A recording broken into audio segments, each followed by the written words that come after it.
ये नुक्कड़ सभा का नाम इसलिए दिया गया है कि किसी एक पोलिंग स्टेशन के एक शक्ति केंद्र पर 3 बूथों की ये जो कार्यकर्ता है, जो स्थानीय जनता है, उनको बुलाया गया है।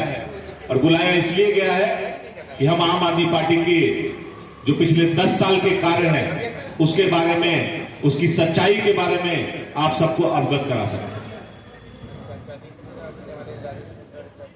ये इसलिए जरूरी है क्योंकि अगले 1 से 1.5 महीने के अंदर दिल्ली में विधानसभा चुनाव है।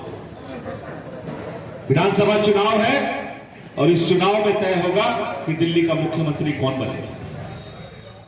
इस चुनाव में तय होगा कि अगले 5 साल दिल्ली का विकास कौन करेगा।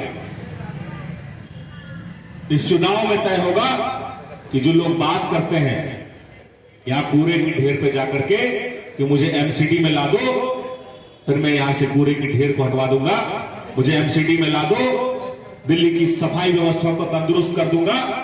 आपने उनको एमसीडी में ला दिया, आप जाकर के कूड़े की ढेर की स्थिति देखो।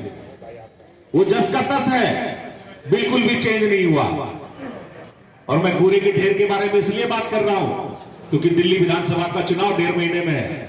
वो फिर से आएगा, फिर से आपसे झूठ बोलेगा और सत्ता में आने के लिए अरविंद केजरीवाल कुछ भी कर सकता है।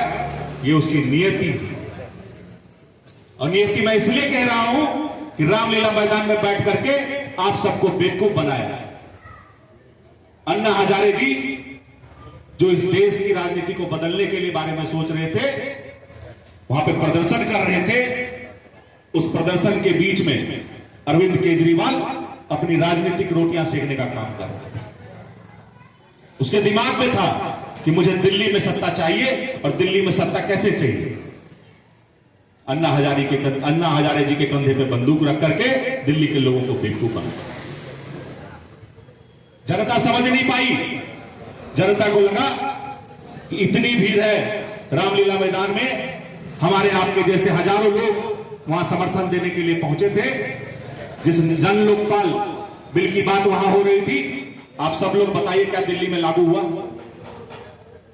क्या जन लोकपाल बिल दिल्ली में लागू हुआ? तो जिस बिल को लेकर के आप रामलीला मैदान से राजनीति में आए थे, आपने उस बिल को ही लागू नहीं किया। क्या यह सोचने का विषय नहीं है?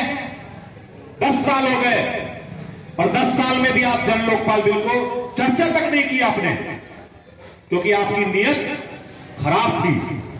आपकी नीयत सिर्फ सत्ता पाने के लिए थी।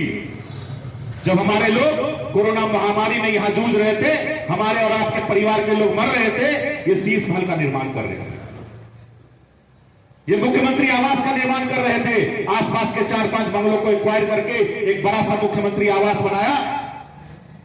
वहां पे सुंदर टीवी, कई देशों से मंगाए गए महंगे महंगे टाइल्स जो आप सोच नहीं सकते, नए नए मार्बल्स, महंगे मार्बल जो आप सोच नहीं सकते, आप लगा नहीं सकते, अलग अलग देशों से मंगा करके लगाए गए।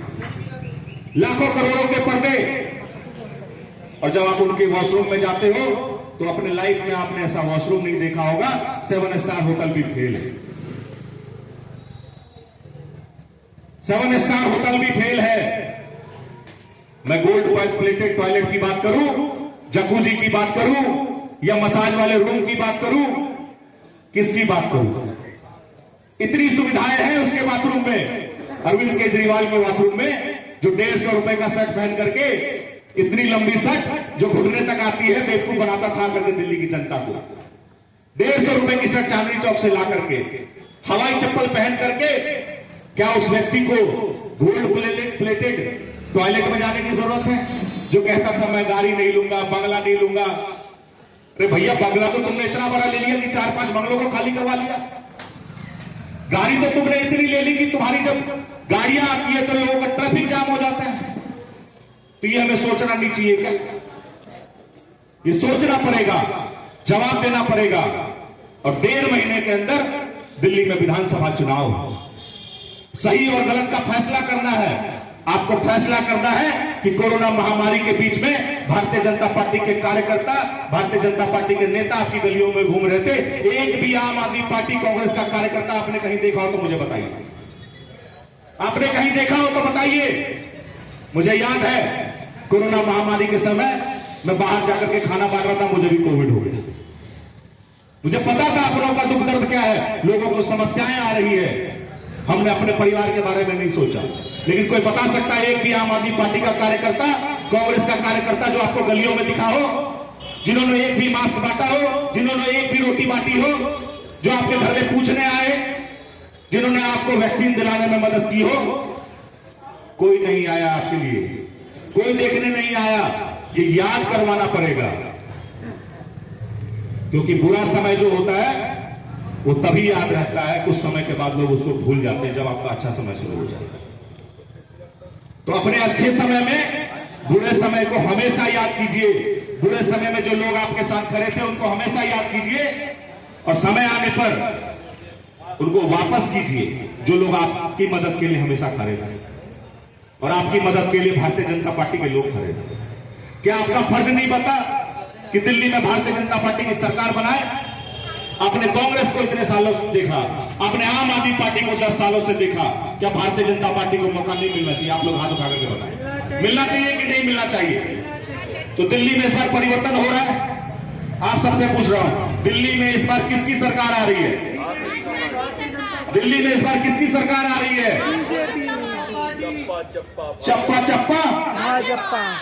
देखिए, नुक्कड़ सभाएं लगातार होती रही, लेकिन यहां जो हमारे समर्थक बैठे हुए हैं, यहां जो स्थानीय जनता बैठी हुई है, जो नरेंद्र मोदी जी की नीतियों को देख रहे हैं कि भारत किस तरह से विश्वगुरु बनने की ओर अग्रसर है, जो देख रहे हैं कि हमारी सीमा की सुरक्षा कितनी स्ट्रांग हो गई, लोग हमारी तरफ आंख उठा करके भी नहीं देख सकते। तो भारत किस स्टेट में पहुंच गया है, किस स्थिति में भारत है, इसको सोचना पड़ेगा। और आपके दिल्ली की क्या स्थिति है, यह भी आपको सोचना पड़ेगा।